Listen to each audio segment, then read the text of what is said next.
한 말씀을 통해서 나 자신의 개혁이라는 말씀으로 잠시 은혜를 받기를 원합니다. 한동안 우리가 김대중 대통령 때에 행자부 장관이었던 김정길 장관을 기억할 수 있습니다. 그는 실무에 20분 정도 지났는데 고위 관리가 공직자가 장관의 여하진 명함과 전용차를 가져와서 장관이 여기 있습니다 하고 가져왔다는 겁니다. 자기는 그것을 받고 깜짝 놀랬다라고 했습니다. 왜 그러냐? 이 공직사회가 선을 보이고 앞에 국민들 앞에서 희생되고 봉사되고 이래야 할 공직사회가 이처럼 타락한 줄은 자기가 미처 몰랐다라고 말을 하면서 그는 공무원은 상전인가 하는 책을 써냄으로써 우리나라의 많은 사람들에게 센세이션을 일으킨 일이 없지 않아 있었습니다. 개혁, 한마디로 말해서 그 책의 내용은 개혁입니다. 그 개혁의 주체가 누구냐? 먼저 공무원부터 개혁이 되어야 이 나라가 바로 설 수 있다고 그는 그렇게 기술을 했습니다. 그분의 이야기입니다. 개혁은 반드시 해야겠는데 자신은 개혁의 대상에서 빠져야 한다고 생각하는 사람들이 문제의식을 가지고 있는 사실이라고 지적을 했습니다. 모든 사람들이 개혁은 당연히 해야 되고 계속 해야 되지만은 그 개혁이 바로 자기를 빼놓고 해야지, 자기를 거기에 포함시켜서는 별 볼 일이 없다고 합니다. 그러나 우리 부처는 변해서는 안 되고 현행 그대로 유지되어야 하고 내가 있는 이 일은 그대로 일을 해야지 이것을 다른 방편으로 변화시켜서 일을 해서는 안 된다고 주장하는 것입니다. 개혁이라는 단어는 좋은데 그것이 나에게 일어나는 것을 바라지 않는 것이 사람들의 심리라고 말씀을 하고 있습니다. 오늘 우리가 볼 때 이 시대도 마찬가지입니다. 변화와 개혁에 대해서 많은 사람들이 개혁을 해야 된다. 개혁을 해야 되는데 지금 정치 개혁을 해야 되고 경제 개혁을 해야 되고 공직사 사회 개혁을 해야 되고 군 개혁을 해야 된다고 부르짖고 있습니다. 그럼에도 불구하고 왜 개혁이 안 되느냐? 왜 백성들이 개혁하자 정치군들은 입으로 개혁했다고 해서도 아직까지 개혁이 되지 않고 옛날보다 더 못한 이와 같은 일들을 행하고 있는가? 그것은 바로 내 자신이 거기에 결부되어 있기 때문이라고 생각합니다. 개혁을 하기는 해야겠는데 나는 그 대상에서 제외시키고 있기 때문입니다. 왜 자신을 개혁의 대상에서 제외하려고 하는 것입니까? 그 이유는 단 한 가지밖에 없습니다. 내가 가지고 있는 기득권을 포기해서는 안 된다. 이란 말이에요. 내가 가지고 있는 이 기득권을 포기하면 나 엄청난 손해를 본다. 왜 정치개혁이 힘든 줄 여러분 아십니까? 그것은 정치가들이 쥐고 있는 권력을 나누어 주거나 포기하기가 싫거든요. 그래서 우리나라 국회의원인데 전 세계 가운데 바로 현재 가지고 있는 가진 특권이 전 세계 국회의원들보다 180개 더 많다고 합니다. 이 무슨 짓이요? 나라는 조그만한데 그 큰 미국이나 프랑스나 이 다른 선진국들보다도 어떻게 이와 같이 더 많은 가진 특권을 누릴 수 있겠습니까?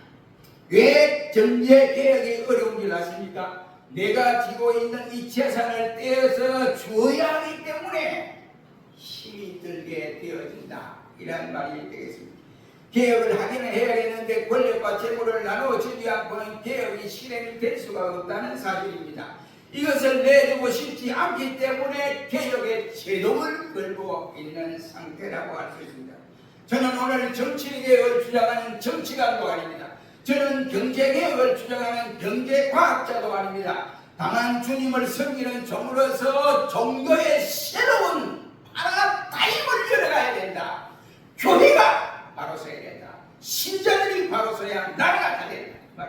신자들이 썩어가고 있고 교회가 그의 물에 추루를 이루어서 썩어가고 있는데 무슨 나라가 잘 되기를 바란다. 이건 하나님 앞에 부끄러운 줄 아셔야 하는 것입니다. 사람들은 말을 합니다. 한국 교회는 개혁되어야 된다고 소리를 지릅니다. 빨리 하루속히 개혁되어야 된다고 주장을 합니다. 교회가 개혁될 필요가 있다고 생각하지 않는 사람은 아무도 없습니다. 그런데 나아지는 모습은 찾아보기가 힘든 상황에 접어들었습니다. 지금 현재 한국교회 신자들이 자꾸 줄어들어갑니다. 김대중 대통령 전에 김영삼 대통령 때 숫자를 봐가니까 우리 예수 믿는 사람이 35%, 우리 국민의 35%. 그런데 지금은 쭉 떨어져. 교회도 바로 오망리가 없어져 버렸다고 합니다. 안타까울 일이 아닙니다. 오늘 본문을 여러분 보십시오. 오늘 본문에 보면 6월절이 될 때마다 이스라엘 백성들은 이 6월절을 지키기 위해서 순례자들이 저 각처에서 전부 예루살렘으로 모여드는데 12살 이상 되는 남자 아이 여자들은 다 이 성전에 모여서 하나님 앞에 제단을 쌓는데 제사를 드렸습니다. 부자는 소를 드리고 또한 그보다 좀 약한 사람들은 양을 드리고 그보다 못 사는 사람들은 또한 산에서 아니면 자기 집에서 기르는 비둘기를 잡아서 번제로 드리기로 이렇게 되어 있습니다.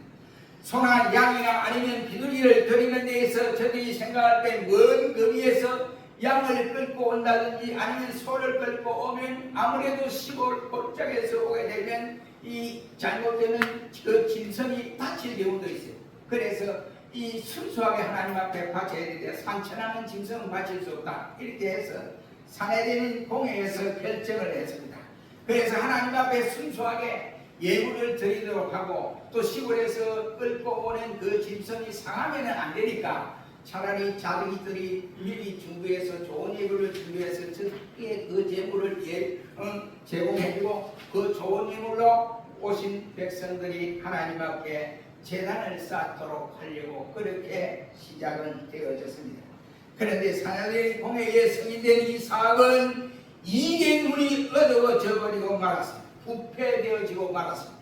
예수님께서 예루살렘 성전에 내려가자마자 성전의 산을 뒤엎으시고 비둘기를 쫓아내고 그 다음에 거기에 사는 사람들 다 쫓아내버리고 만민이 기도하는 집이다 라고 외치면서 다 쫓아내어서 정결 작업을 시작하게 된 것입니다. 여러분 그때에 저는 이런 장사를 이와 같이 사내들인 공회에서 얻은 그 기특권을 가지고 이 장사꾼들이 장사를 해서 파는 그 이익을 가지고 제사장들에게 돈을 줍니다. 그러니까 제사장들이 돈맛을 알았어요. 돈맛을 알아놓으니까 하나님 앞에 떳떳하게 제사장의 직무를 가지고 감당해야 할 제사장이 그러지 못하고 돈의 욕심을 부리게 되어졌습니다. 자기들이 파는 재물을 구입하도록 만들었는데 시골에서 가져오면 무조건 좋은 짐승이라도 불합격 판정을 해서 여기서 살아라 이렇게 권장을 하고 자기들이 파는 재물을 사도록 유도를 해놓고 있습니다. 그래서 저는 엄청난 공의를 취했고 제사장들은 그들에게 뇌물을 받아 부와 권력을 한 몸에 누리게 되었습니다. 오늘 보면 15절 말씀에 돈 바꾸는 사람들이라고 했습니다. 그 배경은 이렇게 전개되고 있습니다. 그때 당시 로마가 정권을 잡고 있기 때문에 그 돈은 돈의 시저에 얼굴이 그려져 있습니다. 그래서 유대인들은 생각을 이것은 우상의 돈이다. 우리가 성전에 바치는 것은 이 우상 돈을 시저 그림이 있는 이것을 바쳐서는 안 되고 이것은 바로 신성 모독에 불과하니까 우리가 사용하는 하나님 앞에서는 이와 같이 세겔로 드려야 한다 라고 해서 이와 같이 돈을 바꾸어서 세겔로 바꾸어서 바치도록 했습니다. 이런 환전의 과정에서 장사꾼들은 막대한 수익을 올렸고 그리고 이 수익은 곧 종교 지도자들과 직결이 되어져서 서로가 돈을 주고받고 하는 이 장면에까지 이르렀습니다. 하나님의 성전의 본질이 상실해버린 제2계만 혈안이 되어 있었다는 말이 되겠습니다. 이 상황에서 예수님이 예루살렘을 쳐다보면서 박람산 벳박에서 울었습니다. 예루살렘아 예루살렘아 하면서 그님이 눈물을 흘렸던 일이 있습니다. 그래서 예루살렘에 내려와 보니 바로 15절 말씀에 주님이 화가 났습니다. 분노했습니다. 그래서 노권을 만들어서 양이나 소를 다 성전에서 쫓아내시고 돈 바꾸는 사람들의 돈을 쏟으시며 상을 엎으셨다 라고 말씀을 하고 있습니다. 여기에 사용되는 쫓으시고 엎으시고 아니면 이와 같이 쏟았다 이런 말은 다른 말로 표현하면 바로 이 쫓았다 이 말은 엑스발렌이라고 하는 헬라어 말로 사용되었고 쏟다 이 말은 바로 엑세카엘이라는 말로 사용되었습니다. 또 엎으신다는 이 말은 아네트렉셀이라고 하는 헬라 말로 사용됨으로써 참고 참다가 으를 수 없어서 이 말의 표현을 하면 참고 참다가 으를 수 없어 이게 막 이 불이 터져 나오는 이런 상황의 단어가 바로 이러한 단어라고 할 수 있습니다. 예수님의 악에 대하여 얼마나 큰 의문이 일어났는지 알 수가 없습니다. 이것은 인간 예수로부터 이와 같이 분노를 일으키는 것이 아니라 거룩하신 하나님의 분노라고 말씀을 하고 있습니다. 왜? 하나님의 교회, 하나님의 성전이 이와 같이 만민의 기도하는 집이 되어야 되는데 그 기도하는 본질을 저버리고 예배를 온전히 드려야 할 그것이 예배가 완전히 무너져버리고 말았다. 이런 말씀이 되겠습니다. 그래서 교회의 기능이 상실되어 버렸다라고 할 수 있습니다. 여러분, 교회라고 하는 것이 무엇입니까? 교회라고 하는 것은 상처를 입은 사람들을 예수 그리스도의 이름으로 싸매주고 이렇게 감싸주는 것이 교회가 해야 할 일입니다. 그리고 교회는 죄인들이 용서함을 받고 용서의 감격을 맛보는 것이 바로 교회입니다. 교회만이 십자가의 그 은혜에 대해서 주님의 십자가를 생각하면 나 같은 데에 구원받게 하여 주시니 감사합니다 라고 하면서 그 가슴에서 우러나는 감격의 십자가의 은혜 속에서 그 은혜에 젖어서 주여 나 같은 죄의 구원을 베푸시나요 하면서 눈물을 뚜둑뚜둑 흘리는 것이 교회.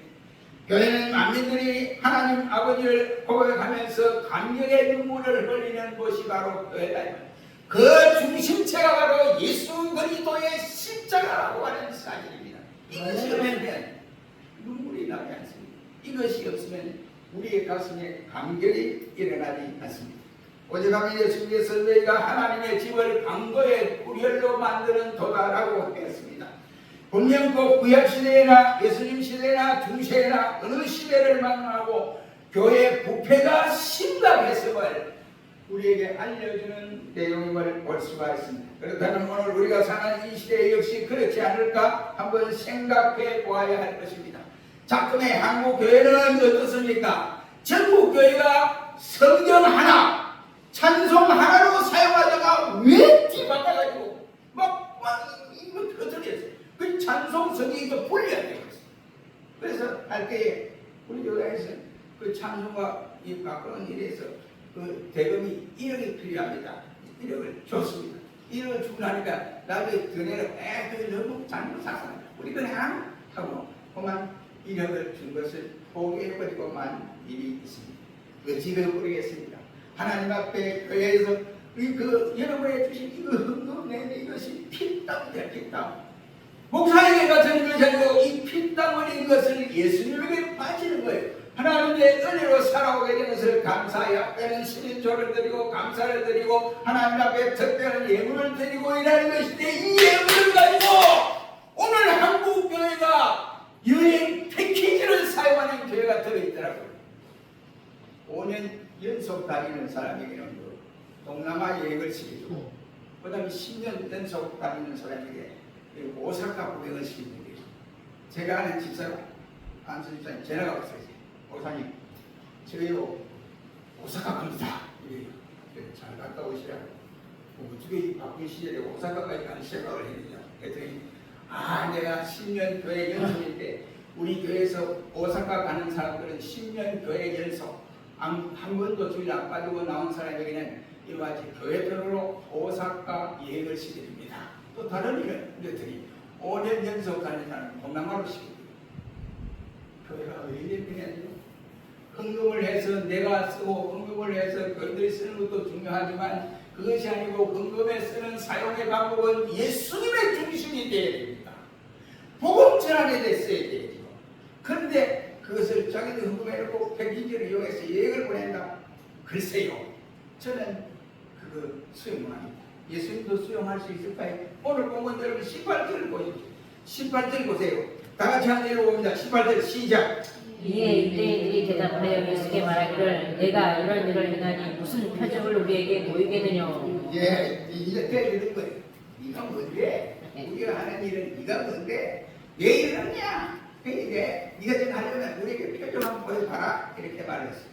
하나님의 성전을 장사하는 집으로 만들어 놓고 강도의 구열로 만들었던 저들의 분노는 예수님께 오히려 화를 내면서 대들기 시작을 했습니다. 그들이 이루고 이 엄청난 이익의 소리가 가해졌다는 말이 되겠습니다. 저들 자신들의 깃털권을 침해하는 예수라는 청년이 갑자기 나타나서 이와 같이 상을 뒤엎고 완전 난장판을 만들어 놨으니 우리가 가만히 두면 안 되겠다. 그래서 예수님께 와서 깨달았습니다. 네가 뭐야? 네가 뭐야? 우리가 하는 일에 왜 네가 간섭을 해? 네가 뭔데? 그럼 네가 한번 기도 한번 보여봐. 보여봐. 이렇게 깨달았습니다. 19절 말씀에 그때 예수님께서 너희가 이 성전을 헐어라. 내가 사흘 동안에 일으키리라 했습니다. 그때 그 소리를 들은 유대인들이 야, 이 성전이 어떤 성전인지 아느냐?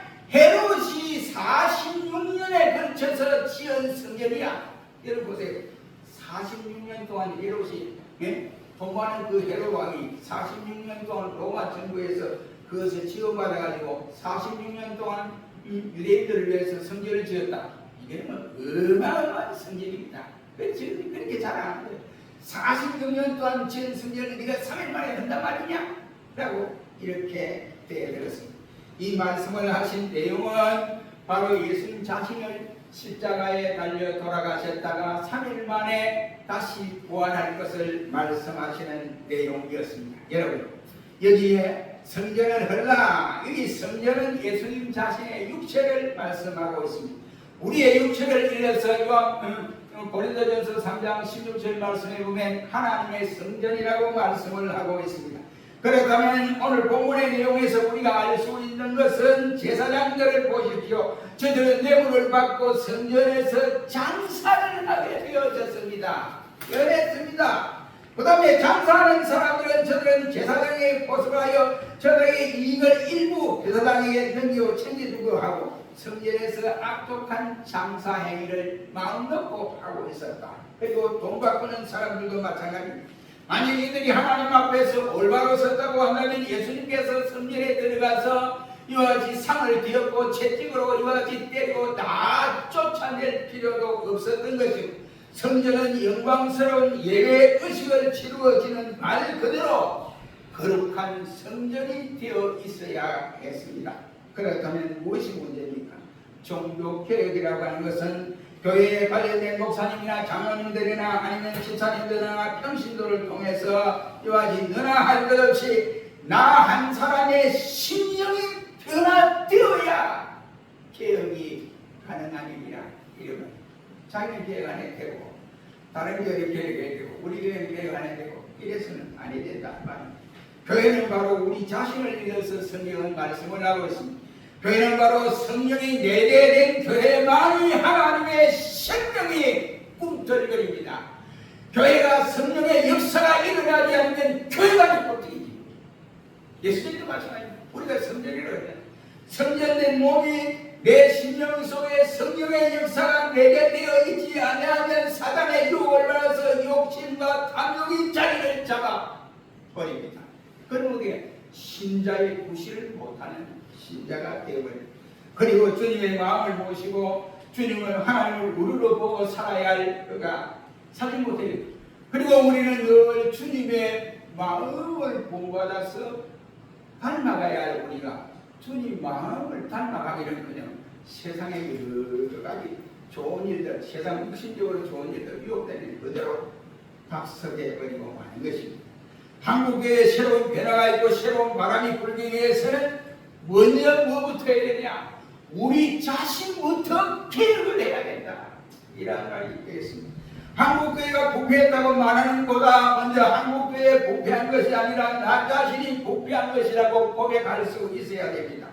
교회가 회개할 줄 모른다고 단식하는 것이 아니라 내 자신이 하나님 앞에 정말로 회개하는 모습을 보여주어야 한다. 이런 말입니다. 내 자신만이 잘났다고 하니 죄를 짓고도 회개할 줄도 모릅니다. 교회가 무엇입니까? 내 몸 곧 우리의 마음, 우리의 몸을 일러서 성경은 성전이라고 하지 않았습니까? 내 자신이 곧 교회라는 말입니다. 다시 말해서 교회가 부패했다는 것은 내 자신이 부패했다는 말이 되겠습니다. 예수님께서 장사꾼들과 돈 바꾸는 사람들을 내쫓으시고 상을 엎으신 것을 생각해 봅시다. 우리의 자신이 성령에 임재하여서 성령이 내 마음을 뒤집어 놓고 내 마음에 있는 더러운 것을 쫓아내고 이렇게 성령께서 갈아엎으신다고 가정을 해보십시오. 여러분, 그러한 역사가 일어나지 않으면 개혁의 불길은 이루어질 수 없습니다. 여러분, 개혁이라는 말을 거대하게 생각해서는 안 됩니다. 루터는 부패한 가톨릭을 향해서 그는 오늘 우리가 쓰는 이 가톨릭이 잘못됐다. 그래서 그가 바로 가톨릭의 잘못된 한글을 가지는 자세를 가졌다. 나 자신을 향해서 한가하고 채찍질하고 자기 계획을 추구하는 이와 같은 가운데서 가톨릭이 지금 말하는 것은 이 잘못돼도 한참 잘못됐다. 우리는 예수 그리스도의 의로 구원받지 우리의 행함으로 구원받는 일은 아니다. 그리고 교황은 무죄세를 주장하는데 교황도 우리가 똑같은 사람이다. 죄인이다. 그도 해결을 해야 된다.